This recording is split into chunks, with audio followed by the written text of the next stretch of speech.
नमस्कार. आपण पाहताय आणि ऐकताय आपल्यांना हे युट्यूब चॅनल. मी गणेश तुकाराम शिंदे आपण सर्वांचं आपल्यांना या युट्यूब चॅनलवर स्वागत करत आहे. 2020 साली धाराशिव जिल्ह्यात खरीप हंगामात अतिवृष्टी झाल्यामुळं खरीप पिकाचं अतोनात नुकसान झालं. अनेक शेतकऱ्यांनी विमा उतरवला होता, परंतु विमा कंपनीनं शेतकऱ्यांना नुकसान भरपाई पोटी विमा रक्कम मंजूर केली नव्हती. त्यासाठी मग जवळपास 3 ते 3.5 वर्ष भातंगळी तालुका लोहारा जिल्हा धाराशिव येथील शेतकरी आणि पीक विम्याचे अभ्यासक आणि जगताप आमदार कैलास घाडगे पाटील, खासदार ओमप्रकाश राजे निंबाळकर, शेतकरी अनेक पक्षांचे नेते मंडळी यांनी पीक विमा शेतकऱ्यांना मिळावा यासाठी निवेदनं आंदोलनं केली होती. थेट पीक विमा कंपनीच्या पुण्याच्या कार्यालय गाठून शेतकऱ्यांनी तिथं आपला निषेध पण व्यक्त केला होता. शेवटी जिल्हा प्रशासनाकडे पण याबाबत सुनावण्या झाल्या. जिल्हा प्रशासनानं विमा कंपनीनं रक्कम अदा करावी अशा प्रकारचे आदेश पण दिले. त्याचाही काही परिणाम विमा कंपनीवर झाला नाही. त्यानंतर राज्य पातळीवर पण याचंही झालं, त्यातही काही घडलं नाही. शेवटी मग आणि जगताप आणि त्यांच्या पाठीराख्या शेतकऱ्यांनी या संदर्भात न्यायालयाचे दरवाजे ठोठावले. सुरुवातीला उच्च न्यायालयात हे प्रकरण त्यांनी दाखल केलं. उच्च न्यायालयानं पण शेतकऱ्यांची बाजू लावून धरली, मात्र पीक विमा कंपनीनं त्यांचीच हे मांडलं. त्यामुळं उच्च न्यायालयानं पीक विमा द्यावा की नाही याबाबत काही निर्णय दिला नव्हता. त्यामुळे शेवटी या शेतकरी मंडळींना, मग त्यांना कधी आमदार राणा जगजितसिंह पाटील असो, आमदार कैलास घाडगे पाटील असो किंवा खासदार ओमप्रकाश राजे निंबाळकर असो, यांनी मग योग्य ते सहकार्य केलं आणि प्रकरण सर्वोच्च न्यायालयात दाखल झालं. या प्रकरणावर मग सर्वोच्च न्यायालयात काही सुनावण्या झाल्या आणि या पीक विमा शेतकऱ्यांच्या पीक विम्याच्या संदर्भात काल सर्वोच्च न्यायालयानं अंतिम निर्णय दिला आणि पीक विमा कंपनी जी की टाटा AIG आहे असं कळतंय, त्या कंपनीनं धाराशिव जिल्ह्यातील शेतकऱ्यांना प्रति हेक्टरी 9,000 रुपये प्रमाणे विमा द्यावा आणि तो तात्काळ द्यावा असं हे केलं आहे. जिल्ह्यातील जवळपास 3,23,400च्या वर शेतकऱ्यांना ही विम्याची रक्कम लवकरच पीक विमा कंपनीला अदा करावी लागणार आहे. ही रक्कम 225 कोटीच्या घरात आहे. याही वर्षी अतिवृष्टी आणि पुरामुळे शेतकरी अगोदरच गांगारून गेलेला आहे. त्याला ही मदत आता मिळाल्यामुळे त्याला काहीतरी दिलासा मिळेल असंच वाटतंय. सर्वोच्च न्यायालयात निकाल दिल्यानंतर मग कैलास घाडगे पाटील यांनी हा शेतकऱ्यांचा ऐतिहासिक असा विजय आहे अशी आपली प्रतिक्रिया व्यक्त केली. तर भाजपचे आमदार राणा जगजितसिंह पाटील यांनी हे आपण केलेल्या धावपळीचं फलित आहे असं म्हटलं आहे. खासदार ओमप्रकाश राजे निंबाळकर यांनी पण आमच्या पक्षाच्या आमदार यांनी जे उपोषण केलं होतं, जे निवेदन दिलं, जो लढा दिला आणि शेतकऱ्यांच्या पाठीशी आम्ही खंबीरपणे उभे राहून त्यांना सहकार्य केलं, त्यामुळेच हा विमा मिळाल्याचं म्हटलं आहे. आता निकालाची प्रत जे कोर्टात गेले होते त्या शेतकऱ्यांना आज मिळेल.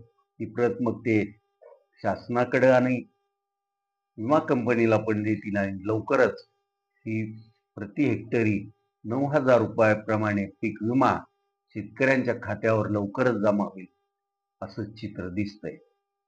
एखाद्या प्रश्नी त्याचा त्याची मागणी करत राहिलं, पाठपुरावा करत राहिलं तर त्याचं उत्तर चांगलंच येतं हे या न्यायालयीन निकालावरून दिसतंय.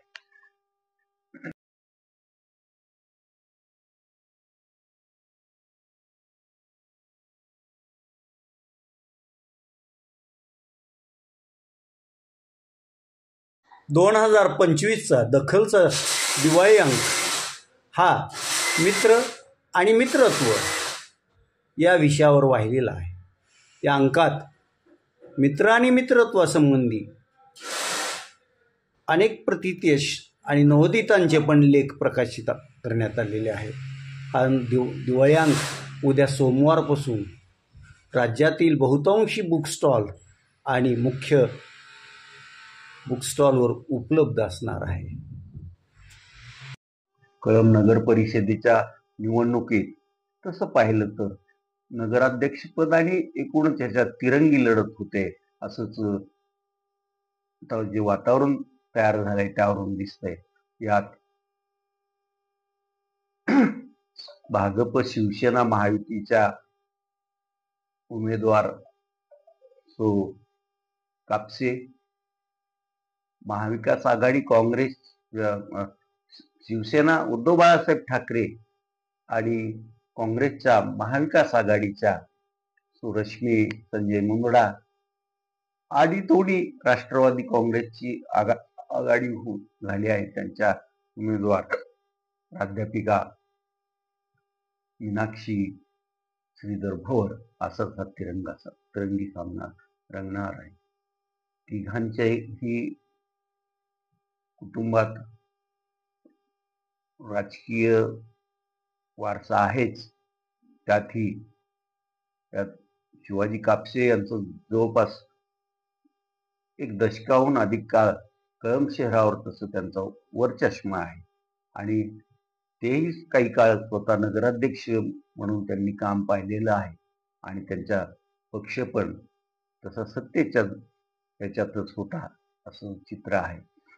त्यांनी पूर्वी काँग्रेस, त्याच्यानंतर पूर्वी शिवसेना, नंतर काँग्रेस, परत शिवसेना आणि लोकसभा निवडणुकीच्या दरम्यान त्यांनी शिवसेना शिंदे पक्षात प्रवेश केलेला आहे. त्यांची मूळ फळी त्यांच्या बरोबरच आहे, त्यात थोडी फाटाफूट पण झालेली आहे. परंतु त्यांना अजित पिंगळे, खुंटे आदींचं पण जी ताकद त्यांची जे वलय आहे त्याचाही त्यांना फायदा होऊ शकतो.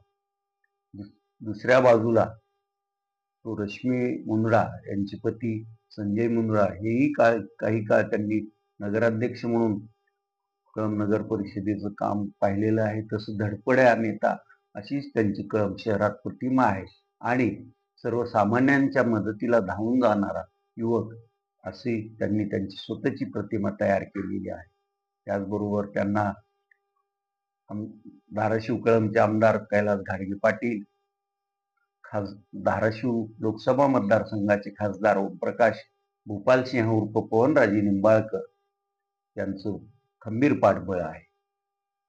त्यामुळे ते त्यांचे पत्नी रश्मी या निवडणुकीमध्ये चांगली लढत देणार असं चित्र आहे.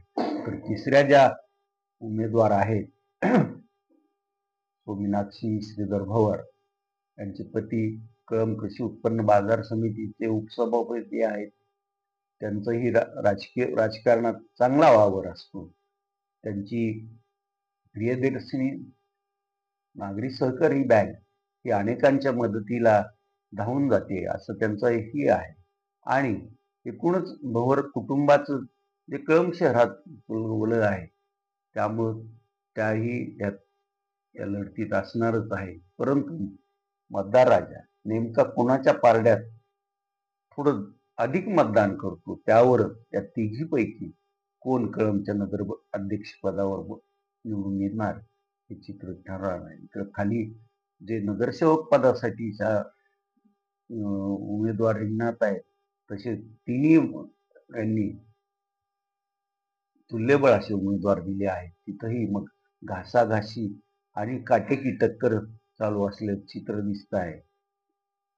आता मग यावर मग कळमचं मतदार कोणावर खुश असणार, कोण आपल्यासाठी पुढेही चांगलं काम करणार, यावर विचार करूनच 2 डिसेंबरला मतदान करील आणि 3 डिसेंबरला या निवडणुकीचा निकाल लागेल. आज आपण इथंच थांबतोय. तुम्ही आपल्यांना हे यूट्यूब चॅनल सबस्क्राईब करा, लाईक करा आणि कमेंट्स पण नोंदवा. धन्यवाद.